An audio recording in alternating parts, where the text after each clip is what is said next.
Nunca olvidaré la sensación de caminar por ese pasillo del hospital como si mis piernas no me pertenecieran.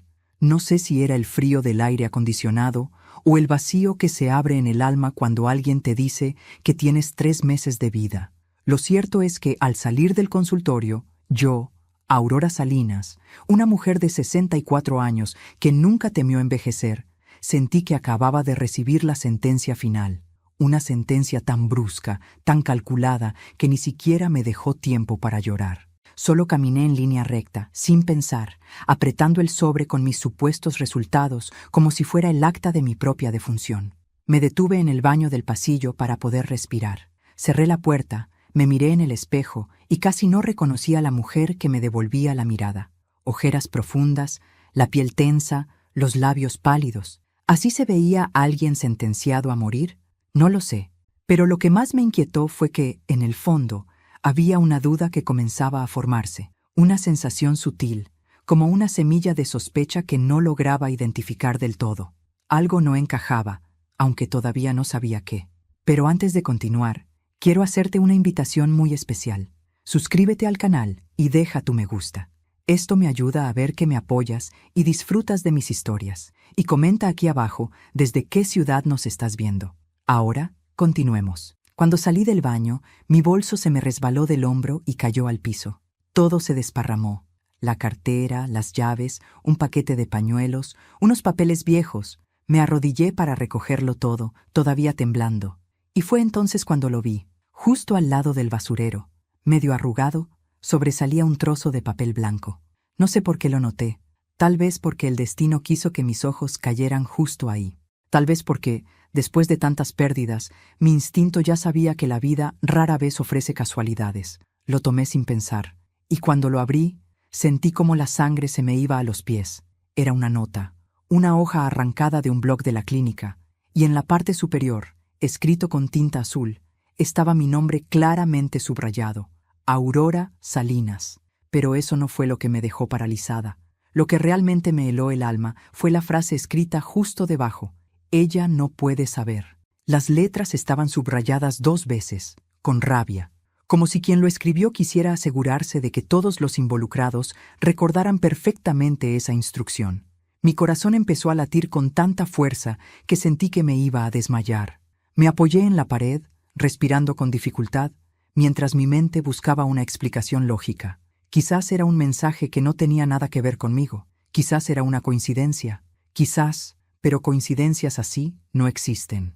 Guardé la nota en mi bolso con manos temblorosas y caminé hacia la salida con la sensación de que estaba pisando un territorio desconocido, un territorio donde mis pasos ya no me pertenecían, donde alguien más parecía estar decidiendo mi destino. Al llegar al estacionamiento, vi a mi médico, el doctor Hernández, hablando con otra persona. Él no me vio, pero yo sí lo vi, y lo que vi no me gustó. Su postura era tensa, nerviosa, y su voz, aunque no podía escucharla del todo, tenía un tono urgentemente apagado, como si estuviera hablando de algo prohibido. La otra persona, de espaldas, vestía una chaqueta beige. Mantuve mi mirada fija, y aunque el rostro no era visible, hubo algo en la forma en que movía las manos, algo demasiado familiar. Los observé por unos segundos hasta que sentí un escalofrío. Mi intuición me gritó que no debía acercarme. Me di la vuelta, subí al auto y me quedé sentada, inmóvil, intentando procesar todo. Las preguntas se acumulaban una tras otra, como piedras cayendo desde lo alto. ¿Por qué dirían que yo no podía saber algo? ¿Saber qué? ¿Tiene que ver con mi diagnóstico? ¿Y quién era esa persona que hablaba tan de cerca con mi médico? ¿Por qué parecían cómplices? Me quedé allí, mirando mis manos temblorosas. La nota parecía quemar dentro de mi bolso. Respiré hondo. Tenía que ser objetiva. Tenía que pensar con claridad. Recordé cada palabra del doctor Hernández, su rostro inexpresivo, su forma tan mecánica de darme la noticia, su extraña incapacidad para mirarme directamente a los ojos mientras hablaba. Recordé que ni siquiera me mostró las radiografías completas, solo un sobre cerrado que nunca abrió frente a mí. Recordé su presión para que iniciara de inmediato un tratamiento carísimo y experimental. Y recordé algo más. Algo que debía haberme alarmado desde el principio. En un momento, mientras él hablaba, alguien tocó la puerta del consultorio. El doctor se alteró y dijo rápidamente: «No ahora. Ella todavía no lo sabe». Y yo, en mi shock, no presté atención a la frase. Pero ahora tenía la confirmación escrita de que esa frase no era un comentario casual. Formaba parte de algo más grande, algo organizado, algo que claramente no debía descubrir. Tomé mi bolso, apreté el volante con fuerza y arranqué el auto. Necesitaba pensar lejos de ese lugar. Necesitaba revisar el sobre que me habían dado. Y, sobre todo, necesitaba saber quién era la persona de la chaqueta beige. Mientras conducía, sentía que el mundo entero había cambiado en cuestión de minutos. Ya no era una mujer de 64 años enfrentando una enfermedad terminal. No, ahora era una mujer que había visto demasiado. Una mujer que estaba en medio de una mentira cuidadosamente construida. Y todavía no tenía idea de lo lejos que esa mentira llegaba. Solo sabía una cosa: el papel en la basura no había sido un accidente. Alguien estaba ocultando algo que según ellos yo no debía saber, pero lo descubriría, aunque me costara la vida que ellos ya daban por terminada. Cuando llegué a casa, cerré la puerta despacio, como si el más mínimo ruido pudiera despertar una verdad que aún no estaba preparada para enfrentar. Dejé el bolso sobre la mesa y me quedé unos segundos inmóvil, escuchando el silencio. Era un silencio extraño, pesado, como si mi hogar supiera antes que yo que ese papel encontrado en el hospital lo cambiaría todo. Encendí la lámpara de la sala. El cálido resplandor iluminó el sobre con mis resultados, que había dejado sobre la mesa, intacto. Por primera vez desde que salí del consultorio, tuve el valor de abrirlo. Mis dedos temblaban mientras arrancaba el borde sellado. Dentro había varias hojas impresas, perfectamente ordenadas. Pero desde el primer vistazo, algo no estaba bien. El encabezado del laboratorio tenía un número de expediente distinto al que había visto la última vez que me hice análisis rutinas meses atrás. La firma del bioquímico era apenas un garabato, y la fecha de la prueba estaba escrita con tinta más clara, como si la hubieran modificado. Mis manos se tensaron alrededor del papel. Había trabajado 30 años como secretaria en una oficina médica. Sabía cómo debía lucir un informe auténtico.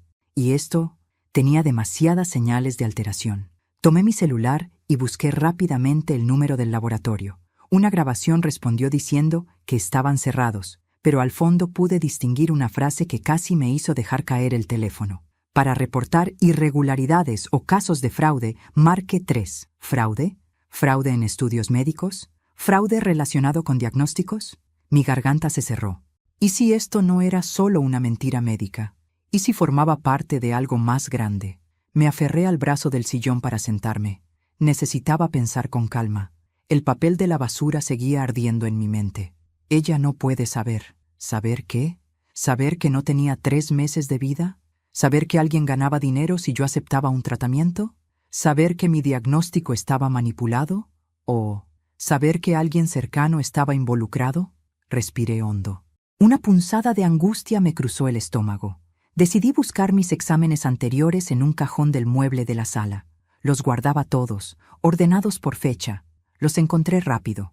Tomé uno y puse ambos documentos lado a lado. Y entonces lo vi. En mis análisis antiguos, mi número de paciente era A418. En el examen nuevo, A4971. No era un error, era un reemplazo. Como si hubieran usado la identidad médica de otra persona, como si mi nombre hubiese sido colocado ahí, después. Sentí que la respiración se me cortaba. Me levanté con brusquedad. Tenía que volver al hospital. Tenía que confrontar al doctor Hernández. Tenía que pedir explicaciones, pero mi mano se detuvo a centímetros del picaporte. Algo dentro de mí dijo: «No vayas». La imagen del doctor hablando en el estacionamiento con aquella persona de chaqueta beige regresó como un golpe. La urgencia, el tono conspirativo, la frase «no ahora». No debía ir sola, no esa noche. En cambio, decidí revisar algo que llevaba ignorando semanas. El correo electrónico que la clínica me enviaba cada mes con notificaciones de pagos y pólizas. Prendí la computadora, entré a mi bandeja de entrada, busqué la carpeta de la clínica, y ahí estaba, un correo enviado justo 2 días antes de mi cita. No lo había abierto. Pensé que sería una promoción más o un aviso de suscripción, pero al abrirlo, mis dedos comenzaron a temblar. Era un archivo PDF titulado Autorización de paciente, tratamiento terminal, Aurora Salinas. El documento decía que yo había firmado la autorización, pero la firma no era mía. Era una imitación torpe, hecha por alguien que jamás había visto cómo firmo realmente. Apreté los labios hasta sentir sabor a sangre. ¿Quién firmaría en mi lugar? ¿Quién tenía acceso a mi información personal? ¿Quién sabía dónde guardo mis papeles? ¿Quién sabía imitar mi nombre? Mi respiración se volvió irregular. Una punzada de traición me perforó el pecho, y fue justo entonces cuando mi celular vibró. Era un mensaje de voz de mi hija, Patricia. «Mamá, ¿puedes llamarme cuando puedas? Necesito hablar contigo sobre el seguro ese que firmaste. No entiendo por qué lo hiciste, pero quiero asegurarme de que estés tranquila». Me quedé helada. ¿El seguro? ¿Ella sabía del seguro? ¿Ella sabía del tratamiento? Mi corazón se aceleró. Patricia no trabajaba en el área de la salud, pero sí tenía acceso a la computadora de la casa cuando venía a visitarme, y hacía 2 semanas había estado aquí, ayudándome supuestamente a ordenar mis documentos. Me arrodillé frente al cajón donde guardo mis papeles importantes. Las carpetas estaban revueltas, algunas hojas en distinto orden al que yo las había dejado. No podía ser. Mi hija jamás me haría algo así. Ella era mi alegría, mi orgullo. Pero el mensaje, el documento falso, la firma imitada, el seguro, la frase «ella no puede saber», la persona de la chaqueta beige, mi mente giraba como un remolino. Tomé aire y marqué su número. Ella atendió en el primer tono, como si estuviera esperando mi llamada. «Mamá, ¿estás bien?», preguntó nerviosa. «Patricia», logré decir, con voz más fría de lo que esperaba. «¿Qué sabes del seguro?». Silencio. «Mamá, te pregunté algo», respondí, sentándome lentamente. «¿Qué sabes del seguro que supuestamente firmé?». Escuché su respiración acelerarse. Te lo iba a explicar, pero no quería preocuparte», dijo. «Pensé que era algo bueno para ti, para cuando estuvieras enferma». «¿Para cuando estuviera enferma?», repetí. «¿Y quién decidió que yo iba a estar enferma?». Ella tardó mucho en responder. «Fue idea de...». Su voz se cortó abruptamente. «Del yerno. Él dijo que era una buena oportunidad, que la clínica te estaba ofreciendo una ayuda especial». Mi piel se erizó. Mi yerno, el hombre que siempre evitaba mirarme a los ojos, el que trabajaba en una aseguradora, el que necesitaba dinero para emergencias, el que siempre decía que yo iba a necesitar cuidados pronto. «Patricia», dije muy despacio, conteniendo las lágrimas, «dime la verdad. ¿Tú sabías de mi diagnóstico antes de que yo lo supiera?». Silencio absoluto. Y luego, un susurro. «Mamá, yo creo que hicieron algo mal, pero te juro que yo no quería lastimarte». Mi sangre se congeló. La mentira tenía olor, y ahora también tenía rostro. Nunca pensé que llegaría el día en que escucharía miedo en la voz de mi propia hija. Patricia siempre había sido fuerte, práctica, casi brusca a veces, pero jamás temblorosa. Sin embargo, en esa llamada, cada una de sus palabras parecía esconder algo que le quemaba la lengua, algo que no quería decir, pero que ya no podía ocultar. «¿Qué hicieron contigo?», pregunté con la voz baja, como si el dolor hubiera tomado mi garganta. «¿Qué te dijeron para que pensaras que yo iba a morirme?». Patricia respiró hondo. La escuché tragar saliva. «Mamá, cuando fui a tu casa hace 2 semanas, encontré unos papeles en tu escritorio», dijo nerviosa. «Pensé que eran tuyos. Pensé que los habías firmado tú». Mi corazón se apretó. «¿Y qué decían esos papeles?», pregunté. Hubo un silencio largo, casi insoportable. «Decían que tú estabas entrando en un programa de cuidados terminales», susurró. «Que necesitabas asistencia especializada, que debíamos prepararnos». Me llevé una mano a la boca. No sabía qué era peor, que ella lo hubiera creído, o que no me hubiera preguntado primero. «¿Y no se te ocurrió llamarme?», dije con un hilo de voz. «Mamá», respondió, y ahora su voz ya era abiertamente culposa. «Yo pensé que lo estabas ocultando para no preocuparnos. Pensé que querías manejarlo sola». Cerré los ojos. Un pensamiento me golpeó como una piedra en la frente. «Patricia», pregunté lentamente, «¿quién te dio esos papeles?». Ella tardó en responder. «Demasiado. Fue tu yerno», admitió al fin. «Él dijo que la clínica ya le había informado, que yo debía ir preparando todo. El dolor en mi pecho dejó de ser emocional. Se volvió físico, un golpe seco contra mi interior. ¿Él tiene contacto con la clínica?, pregunté. Sí, dijo ella, con la voz casi rota. Trabaja con ellos desde hace un año. Gestiona seguros, contratos, cosas así. Lo supe entonces. Lo supe con la misma certeza con la que uno sabe que el fuego quema. Mi hija no era la raíz, ni siquiera el tronco. Ella era solo una hoja arrastrada por la corriente. El verdadero problema era él, mi yerno, Mauricio. El hombre que siempre me sonreía sin sonreír. El hombre que jamás me miraba a los ojos por más de 2 segundos. El hombre que se ofrecía a ayudarme con mis trámites, como si yo fuera una anciana indefensa. Pero había algo que Patricia aún no sabía, algo que solo yo había visto. Patricia, dije, respirando profundo, escúchame bien. Lo que te voy a decir no es fácil, pero necesito que no te alarmes. ¿Qué pasa?, preguntó, con un nudo evidente en la garganta. Hoy, cuando salí del consultorio, vi al médico hablando con alguien en el estacionamiento, dije lentamente. Alguien con una chaqueta beige. Ella tardó unos segundos en responder. ¿Chaqueta beige?, repitió. ¿Estás segura? Claramente. ¿Por qué? Patricia exhaló de golpe, como si le hubieran arrancado la verdad sin avisarle. Mamá, Mauricio tiene una chaqueta beige. La usa casi todos los días para ir a la oficina. Sentí que las piernas me fallaban. Me dejé caer en el sillón como una mujer que acaba de ver un fantasma. Patricia, dije, con la voz tensada por el dolor. ¿Mauricio sabía de mi cita? Él fue quien insistió en que fueras, admitió ella. Dijo que últimamente te veía cansada, que era mejor que te revisaran. Un escalofrío me recorrió los brazos. No. Esto no era una mala interpretación, no era una confusión, no era un error, era un plan, uno que llevaba tiempo en marcha, uno construido con calma, con paciencia, con frialdad. Patricia, escúchame, dije con firmeza. Tu madre no está enferma, no de eso. Lo que estoy viendo, es un engaño bien armado. Ella respiró entrecortado. ¿Engaño?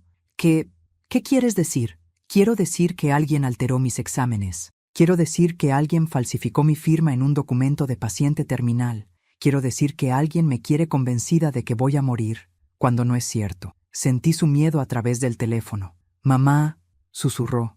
¿Tú crees que Mauricio...? No lo creo, interrumpí. Lo sé. Se hizo un silencio largo, un silencio que olía a traición. Finalmente, Patricia preguntó. Mamá, ¿qué buscaba él? ¿Para qué haría algo así? Me quedé mirando la nota arrugada en mi bolso, aquella frase subrayada, aquella orden. Ella no puede saber. Tomé aire. Dinero, poder, control, respondí. O tal vez algo peor, pero te prometo que lo voy a descubrir. Patricia sollozó al otro lado de la línea. Mamá, yo no sabía, te lo juro. Si hubiera imaginado. Lo sé, respondí suavemente. Eres mi hija, y si estoy viva, es porque vi ese papel antes de que fuera demasiado tarde. Ella suspiró. ¿Qué vas a hacer ahora? Apreté los labios. Voy a seguir el hilo, dije. Y donde termine ese hilo, ahí estarán las respuestas. Colgué. Pasé toda la tarde revisando documentos, buscando cualquier rastro, cualquier detalle que me ayudara a entender por qué mi vida se había convertido en este laberinto. Y fue entonces cuando lo encontré. Un correo enviado por Mauricio desde su computadora. No tenía adjuntos, ni asunto, pero tenía solo una línea. Todo listo. Mañana ella recibe el diagnóstico. La fecha era el día anterior a mi cita. ¿Y el destinatario? El doctor Hernández. Un temblor involuntario recorrió mis manos. Mi respiración se volvió pesada. No era una sospecha, no era una intuición, era una confirmación.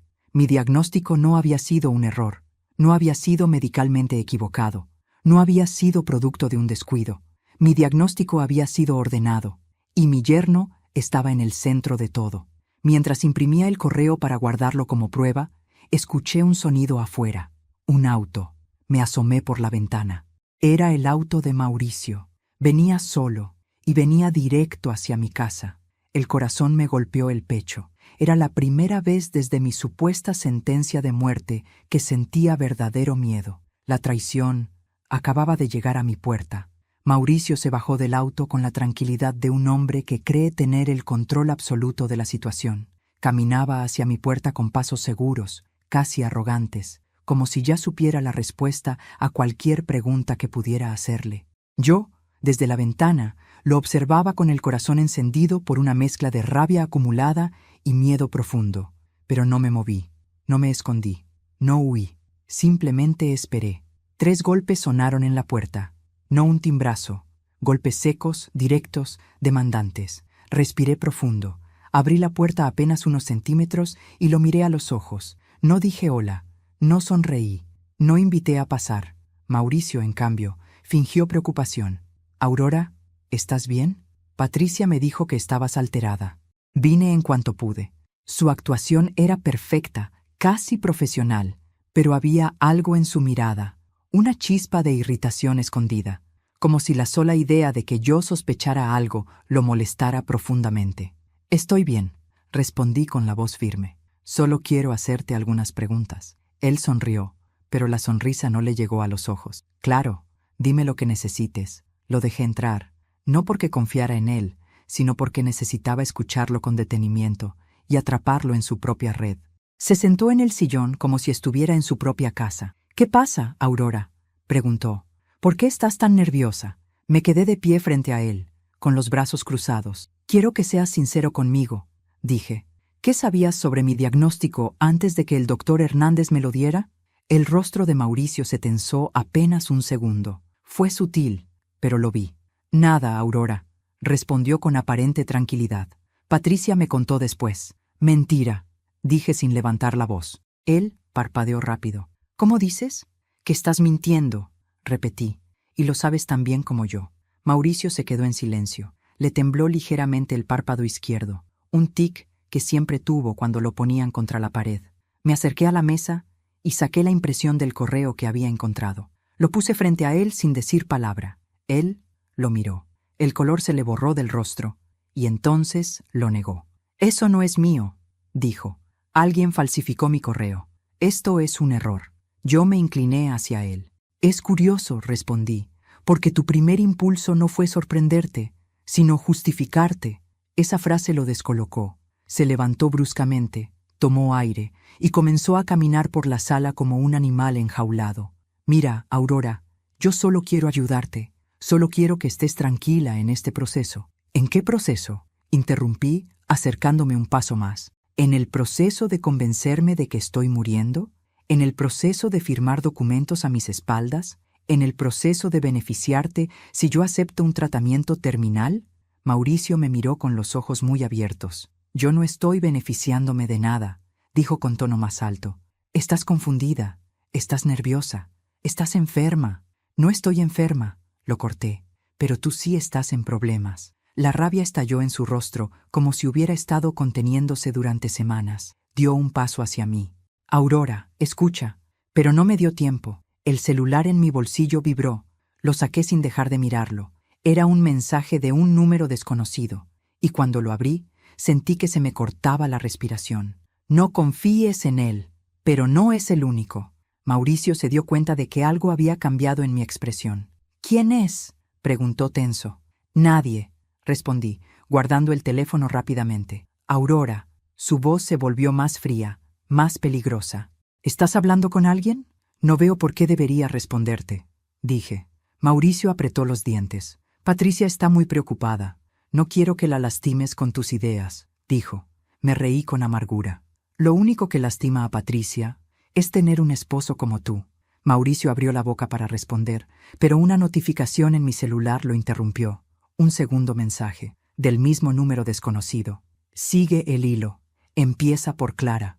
Mi corazón dio un salto. Clara, mi hermana, mi única hermana, la mujer con quien apenas hablaba desde hacía años. ¿Por qué alguien me pediría que siguiera el hilo hacia ella? Mauricio frunció el ceño. «¿Qué pasa? ¿Quién es Clara?», preguntó un poco confundido. Yo levanté la cabeza lentamente. «Mi hermana». Él abrió los ojos. «¿Y qué tiene que ver ella en todo esto?». «Eso mismo quiero saber», respondí con frialdad. Mauricio se quedó rígido, demasiado rígido, como si el nombre de Clara le hubiera perturbado más de lo razonable. Y ahí lo vi. Una sombra cruzó su mirada, un reconocimiento involuntario, un miedo. «Mauricio», dije con voz baja, «¿tú conoces a mi hermana?». Él apartó la mirada. Silencio. Te pregunté algo, insistí. Finalmente respondió, casi en un susurro. La he visto, una vez o dos. Mi estómago se revolvió. ¿Dónde? Mauricio tragó saliva. En la clínica. El mundo se detuvo. Todo se volvió un eco distante, como si el aire se hubiera vuelto de cristal. ¿Desde cuándo? Pregunté, aunque temía la respuesta. Hace meses, admitió él. Pero no es lo que piensas, lo interrumpí. ¿Ella estaba contigo el día de mi diagnóstico? Mauricio no dijo nada. No tenía que decirlo. Su silencio fue una confesión. Lárgate de mi casa, susurré. Él dio un paso hacia mí. Aurora, por favor, no hagas esto. No pienses mal de mí. Te dije que te largues, repetí, con la voz firme y temblando de rabia. Ahora. Mauricio respiró hondo, tomó sus llaves y salió sin mirar atrás. Cuando la puerta se cerró, me dejé caer en el sillón, agitada. Mi propio yerno, mi hermana, el médico, todos conectados. ¿Pero por qué? ¿Con qué objetivo? Tomé el celular. Busqué un contacto que había borrado hace años, Clara. Lo restauré y marqué. La llamada sonó 3 veces antes de que ella respondiera. ¿Aurora? Dijo, sorprendida. ¿Por qué llamas? Tomé aire. Porque tenemos mucho de qué hablar. Y colgué. Sabía que había encendido un fuego del que ya no había vuelta atrás. Pasé toda la noche sin dormir, sentada en la mesa del comedor con las luces apagadas, mirando hacia la ventana como si en la oscuridad pudiera encontrar respuestas. El nombre de Clara giraba y giraba en mi cabeza. Clara, mi hermana mayor. Clara, la responsable de tantas heridas antiguas. Clara, la mujer que había desaparecido de mi vida hacía más de una década, para regresar ahora convertida en un fantasma peligroso. Cuando el amanecer tocó la ventana con un rayo tímido de luz, ya había decidido. Ese día obtendría respuestas, aunque me costara el alma. Antes de salir, abrí el cajón donde guardo mis recuerdos familiares, fotos, cartas, recortes antiguos. Buscaba algo que no sabía definir, pero el instinto me decía que la historia con Clara no era reciente, que venía de lejos, que yo había ignorado señales que nunca debí ignorar. Y entre todas las cosas encontré algo que me desgarró, una foto en blanco y negro, de nosotras de niñas, abrazadas. Yo tendría unos 8 años, ella 11. Su sonrisa parecía auténtica, pero sus ojos, no. Eran ojos que escondían algo. Incluso entonces, me la guardé en el bolsillo y salí. El sonido de mis pasos por el pasillo de la clínica me pareció un eco de muerte. Cada vez que entraba ahí desde mi supuesto diagnóstico, sentía que ese lugar respiraba mentiras, que las paredes sabían más de mí que yo misma, que alguien había escrito mi destino sin preguntarme. Me detuve frente a la oficina de archivo. Golpeé la puerta. Una enfermera joven abrió con expresión amable. ¿En qué puedo ayudarla? Busco mi expediente clínico completo, respondí. Quiero revisarlo. Ella parpadeó. ¿Autorizado por qué médico? Me armé de valor. Por mí misma. Soy la paciente. La enfermera dudó un instante, pero luego me invitó a pasar. El cuarto estaba repleto de estantes metálicos, carpetas ordenadas por colores, etiquetas, números, un orden perfecto, demasiado perfecto. La enfermera tomó un registro. Nombre completo, por favor. Aurora Salinas. Buscó. Detuvo la mano de golpe. Retiró una carpeta azul, la abrió y frunció el ceño. ¿Pasa algo? Pregunté. Es extraño, respondió. Este expediente fue revisado hace poco. Mi corazón dio un vuelco. ¿Por quién? Ella buscó las iniciales registradas en la línea inferior. Y cuando pronunció el nombre, sentí un frío que me atravesó. C. Salinas. Clara. Mi hermana había revisado mi expediente hacía 2 semanas. El mismo periodo en que Mauricio empezó a presionarme para asistir a la consulta. El mismo periodo en que Patricia encontró documentos en mi casa. No quise mostrar mi impacto. Agradecí a la enfermera. Tomé copia de algunas hojas y salí de ahí con las manos heladas. Mi hermana estaba metida en esto más profundamente de lo que imaginaba. Decidí ir a su casa sin avisar. Conducir hasta el otro lado de la ciudad me pareció una eternidad. El pasado iba regresando de golpe. Los celos de Clara cuando éramos jóvenes, su resentimiento por ser la hermana que cuidaba, su odio hacia mi matrimonio con Daniel, mi primer esposo. Ella siempre creyó que yo le debía algo, aunque nunca supe qué. Golpeé su puerta. Clara abrió casi de inmediato, como si me hubiera estado esperando. Vaya, dijo con una sonrisa fría. La hermana fantasma decidió volver. «Tenemos que hablar», respondí, entrando sin pedir permiso. Ella no protestó.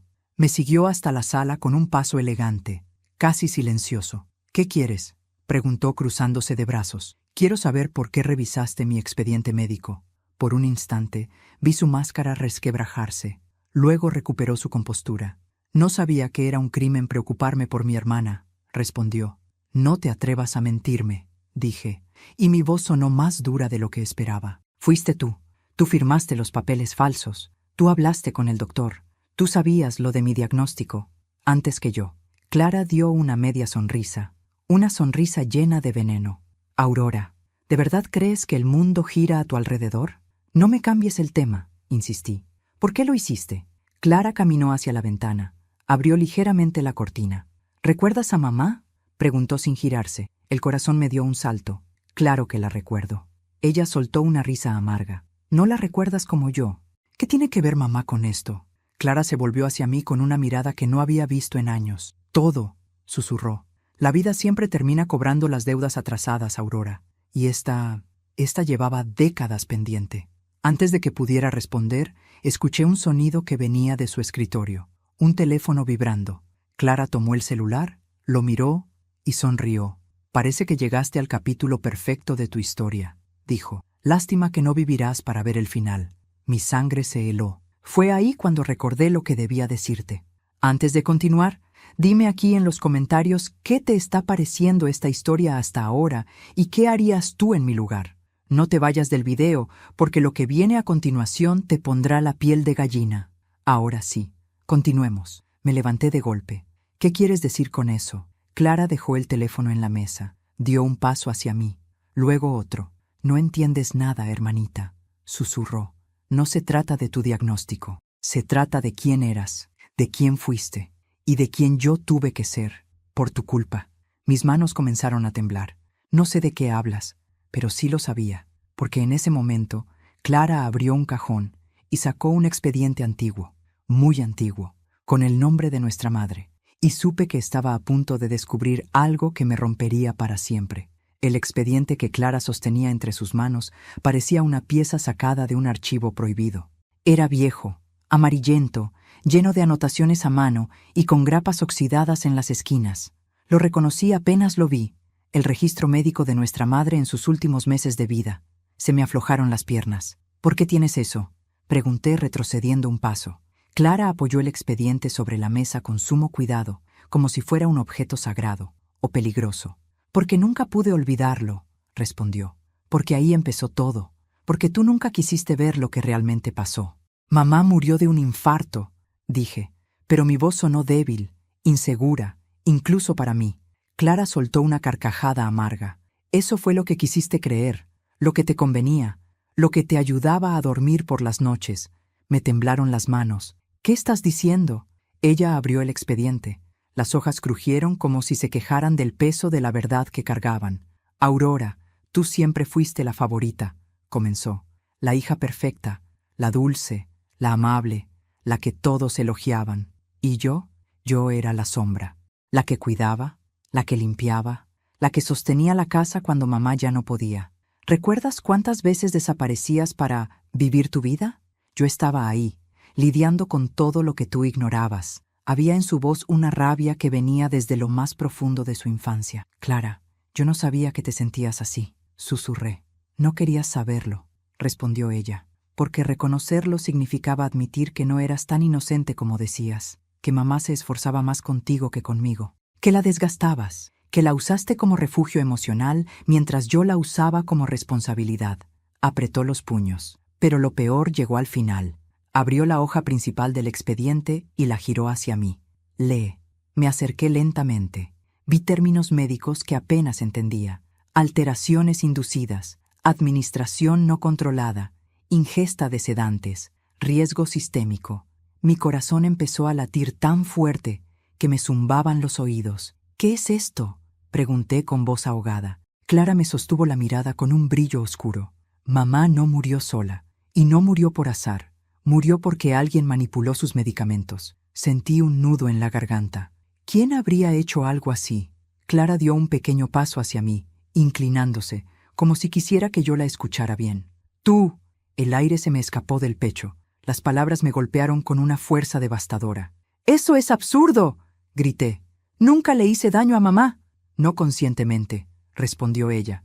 Pero la presionabas. Le exigías. La hacías sentirse culpable cuando no podía atenderte como querías. Y cuando empezó a enfermar, tú misma le dabas medicinas que ni entendías. ¿Recuerdas aquel frasco que compraste sin receta? ¿Recuerdas que se lo dabas para que durmiera mejor? Mis piernas temblaron. Sí lo recordaba, pero jamás imaginé. Eras demasiado ingenua para darte cuenta, continuó Clara, pero no demasiado inocente para no causar daño. Se inclinó hacia mí, sus ojos convertidos en brasas, y mientras ella empeoraba, ¿dónde estabas? Ah, sí, celebrando tu compromiso con Daniel. Mamá estaba débil, confundida, y tú estabas brillando en tu fiesta. Siempre brillabas tú. Me cubrí la boca con la mano, sintiendo que había tragado vidrio. Clara continuó, como si hubiera esperado años para soltar cada palabra. Cuando mamá murió, tú te derrumbaste. Todos te consolaban, todos te abrazaban. ¿Y yo? ¿Recuerdas qué estaba haciendo yo? Recogiendo la ropa ensangrentada, firmando documentos, haciendo trámites, y viendo cómo te ponían en un pedestal mientras yo era la que lo sostenía todo. Se acercó tanto que pude sentir el calor de su respiración. Te odié, Aurora. Te odié por tu inocencia, por tu belleza, por tu suerte, por tu luz, por tu ignorancia, por tu facilidad para vivir. Tragué saliva, temblando. Clara, mamá me amaba. Ella sonrió con una frialdad que me heló. Sí, te amaba, y por eso tú te llevaste su último suspiro, aunque no te hayas dado cuenta. Negué con la cabeza una y otra vez. Eso no es verdad. No lo es. Clara chocó los nudillos contra la mesa. Sí lo es, gritó. Tú abriste la puerta a su muerte y yo me comí el duelo. Y cuando por fin pensé que podría superarlo, apareciste tú, con tu vida perfecta, tu matrimonio perfecto, tu casa perfecta, tu familia perfecta. ¿Sabes qué es eso para alguien que vivió a la sombra? Me quedé paralizada.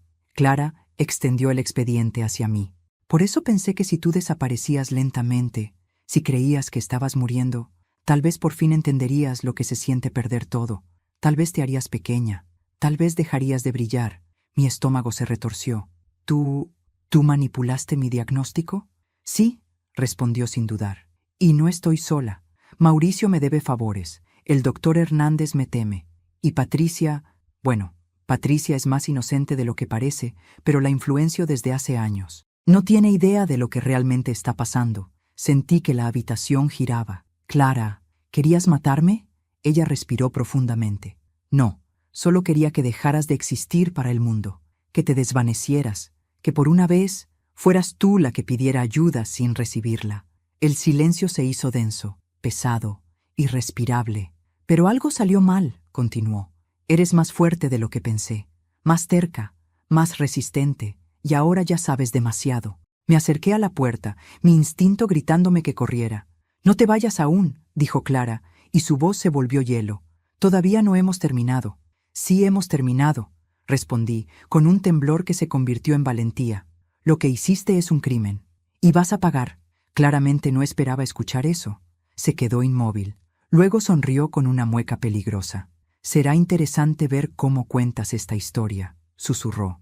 Sobre todo cuando todos piensan que estás enferma y confundida. ¿Quién te va a creer? No respondí. Abrí la puerta y salí, pero mientras bajaba las escaleras, entendí algo con una claridad brutal. Yo ya no era la Aurora que ella recordaba, y si quería destruirme, tendría que enfrentarse a una mujer que había vuelto de la muerte. Salí de la casa de Clara sin sentir mis pasos. Caminaba como si estuviera hecha de humo, como si mi cuerpo avanzara por inercia y mi mente se hubiera quedado atrás, clavada en la imagen del expediente de mamá, en la confesión desgarradora de mi propia hermana, en esas palabras que jamás podré borrar. Quise que sintieras lo que yo sentí. Cuando llegué a mi casa, cerré la puerta con llave, apoyé la espalda contra la madera y dejé que mi cuerpo se deslizara hasta quedar sentada en el suelo. Respiraba entrecortado, como si algo invisible ejerciera presión sobre mi pecho. No era miedo, era otra cosa, una mezcla amarga de humillación, dolor y una rabia que jamás había sentido en toda mi vida. Pasé horas así, en silencio, mirando el techo, pensando, recordando, reconstruyendo cada pieza de la historia que Clara me había arrancado de golpe. Mi vida entera, reinterpretada desde sus ojos llenos de rencor. Mi madre no murió como yo creí. Mi diagnóstico no era real. Mi familia estaba contaminada por un veneno que llevaba décadas madurando. Me limpié las lágrimas con un gesto brusco.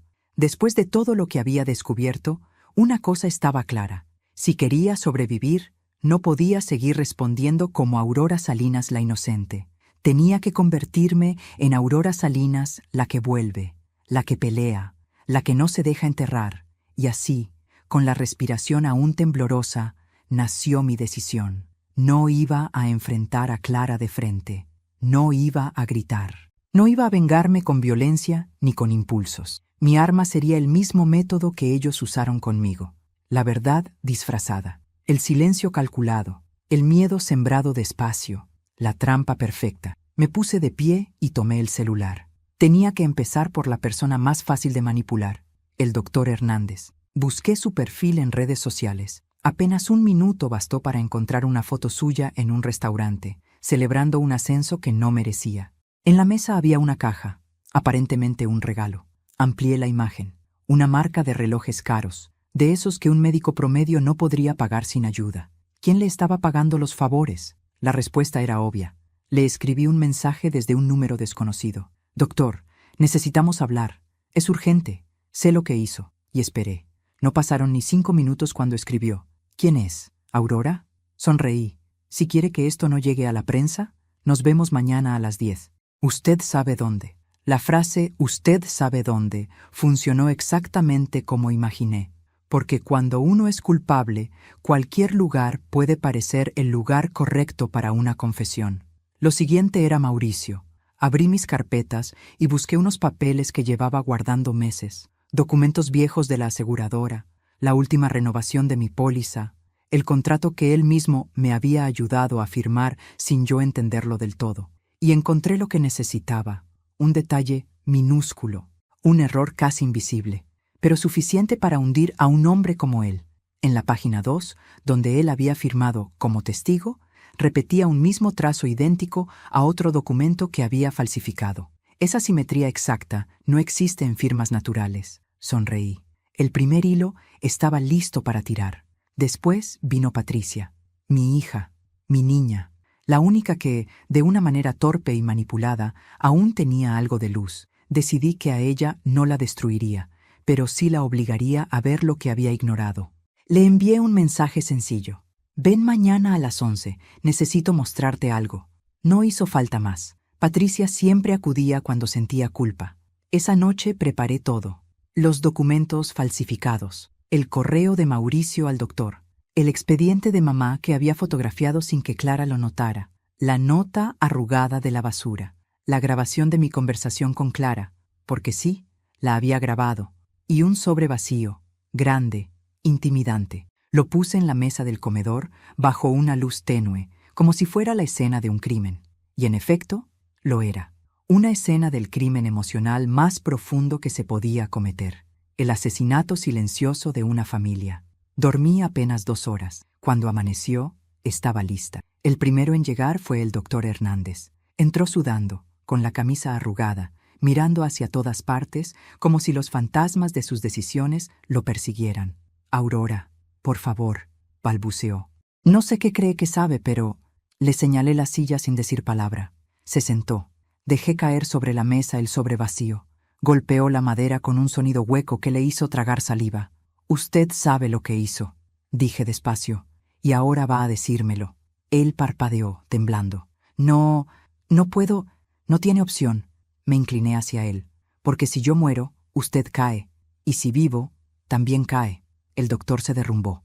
«Fue Clara», confesó. «Ella lo organizó todo.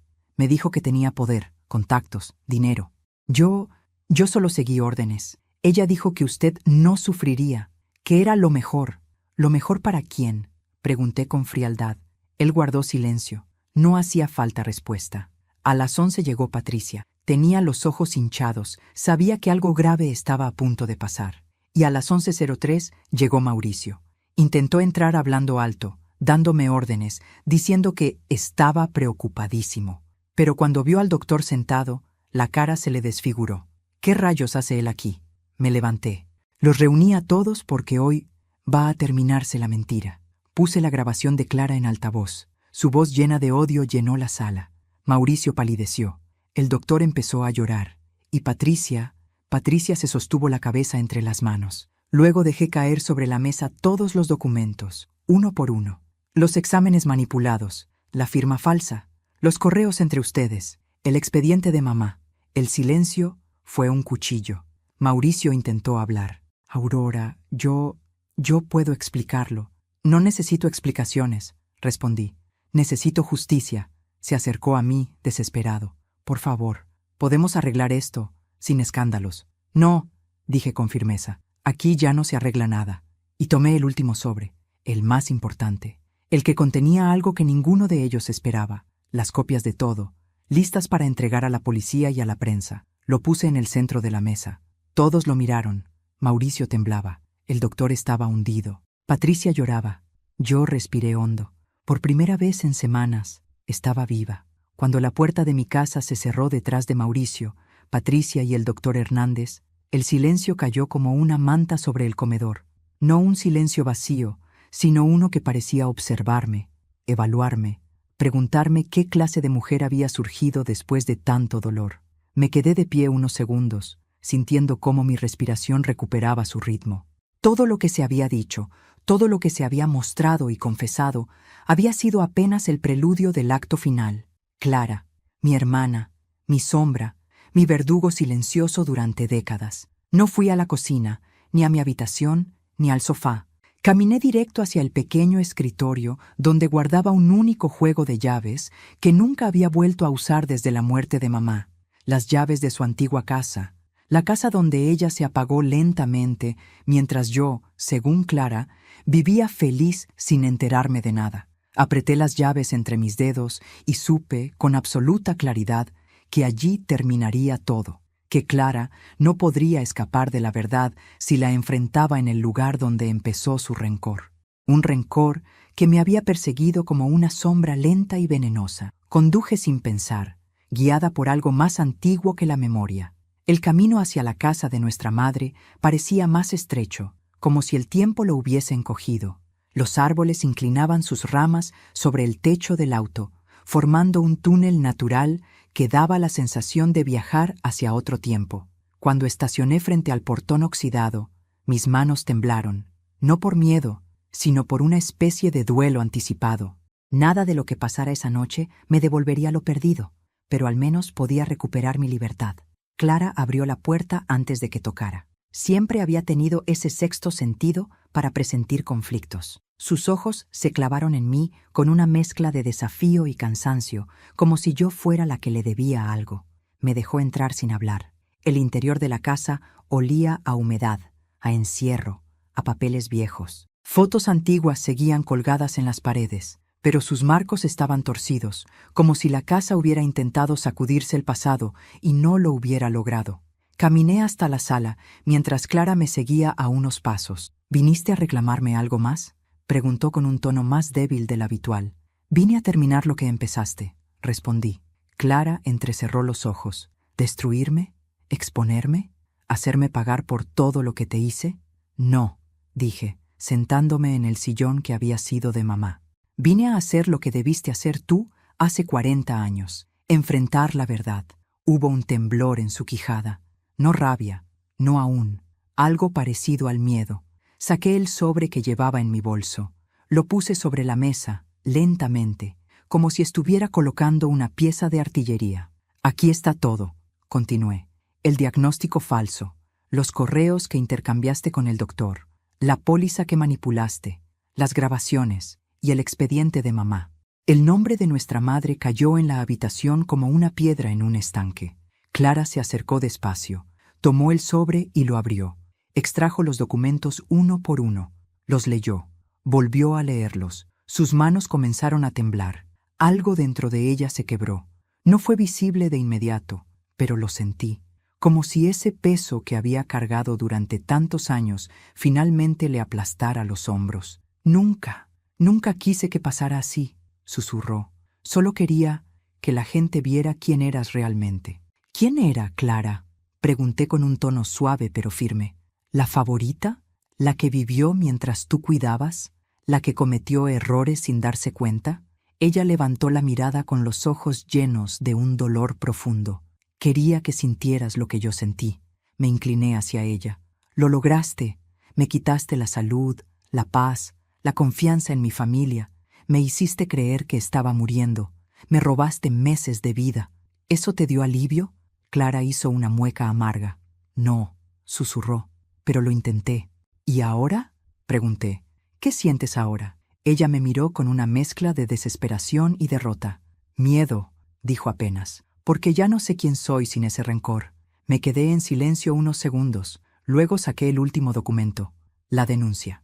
Esto va a la policía hoy, dije. No es venganza, es justicia. Clara retrocedió, como si hubiera recibido un golpe. Aurora, murmuró, ¿puedes perdonarme? Cerré los ojos un instante. Sentí el peso de toda una vida entre nosotras. Las risas de la infancia, las peleas de la adolescencia, el silencio adulto y todo lo que vino después. Abrí los ojos. No, respondí con calma, pero tampoco te odio. Simplemente, ya no te cargo. Clara apretó los labios. Por un instante, pensé que iba a derrumbarse por completo, pero no lloró, no gritó, no pidió más. Solo se quedó ahí, quieta, mirando cómo tomaba mis cosas y caminaba hacia la puerta. Antes de salir, pronuncié la última frase que cerraría nuestra historia. Puedes quedarte con esta casa, con los recuerdos, con lo que fuiste. Yo me quedo con lo que viene. Y crucé el umbral sin mirar atrás. Cuando salí a la calle, el aire frío golpeó mi rostro como un bautizo. Inhalé profundamente. Sentí mi pecho ligero, mi mente clara. No era la misma mujer que había recibido una sentencia falsa de muerte. No era la mujer que se desplomó en un baño, temblando. No era la hermana pequeña sometida por décadas. Era Aurora Salinas y había vuelto a nacer. Nunca imaginé que el amanecer pudiera sentirse tan distinto después de sobrevivir a una verdad que estuvo a punto de destruirme. Durante semanas, cada mañana se me hacía pesada, como si el simple hecho de abrir los ojos fuera un recordatorio del terror que había vivido, del diagnóstico falso, de la traición de quienes debían cuidarme, del peso del silencio impuesto, de la sombra de mi hermana vigilando cada uno de mis movimientos. Pero ahora, cuando salgo al jardín con una taza de café entre las manos, el aire me sabe a libertad. Una libertad que no llegó como un regalo, sino como una conquista dolorosa, marcada por cicatrices que ya no escondo. A veces me siento en el banco de madera que Samuel instaló hace años, ese que siempre rechinó cuando uno se sentaba, como si protestara. Me quedo allí observando cómo el sol se filtra entre las ramas, cómo el mundo sigue adelante, aunque yo haya estado tan cerca de perderlo todo. Y es en esos momentos cuando pienso en Clara, en lo que fue, en lo que me hizo, en lo que le permití. Me doy cuenta de que su rencor había empezado mucho antes de que yo siquiera entendiera lo que estaba pasando. Era un odio heredado, acumulado, alimentado por silencios antiguos. Pero ya no soy parte de esa cadena. Ya no cargo el peso de su guerra interna. Mauricio y Patricia, mis sobrinos, me escriben a veces, cartas tímidas, llenas de disculpas que no buscan excusas, sino reconocimiento del daño. No los odio, no podría. No fueron más que piezas de un plan que nunca debió existir. Y aunque no soy responsable de enseñarles lo que es el perdón, sí puedo ofrecerles algo que Clara nunca les dio, una oportunidad de comenzar distinto. Aún no sé si estoy lista para abrirles la puerta, pero al menos ya no cierro el corazón. El doctor Hernández enfrenta un juicio que avanza lento, como casi todo lo que involucra dinero y poder. Pero tengo fe, no en las instituciones, sino en la verdad. La verdad tiene una forma extraña de abrirse paso, incluso cuando tratan de enterrarla bajo miles de mentiras. Vi cómo temblaba al enfrentarme, cómo su fachada se derrumbaba cuando los documentos salieron a la luz. Ese hombre me vio vulnerable y creyó que podía comprar mi destino. ¡Qué ironía! Su peor error fue subestimarme. Hoy camino diferente, hablo diferente, respiro diferente. La muerte imaginaria me enseñó a vivir, a poner límites, a no callar, a dejar de pedir permiso para existir. Y si algo aprendí de esta tormenta, es que no hay traición tan grande que pueda apagar la luz de quien decide volverse a encender. Cierro los ojos, aspiro el aroma del café y sonrío. Estoy viva. Y esta vez lo estoy para mí. Antes de despedirme, quiero hacerte una invitación muy especial. Suscríbete al canal y deja tu me gusta. Esto me ayuda a ver que me apoyas y disfrutas de estas historias. Y cuéntame en los comentarios, ¿desde qué ciudad nos estás viendo? ¿Qué te pareció esta historia y qué habrías hecho tú en mi lugar?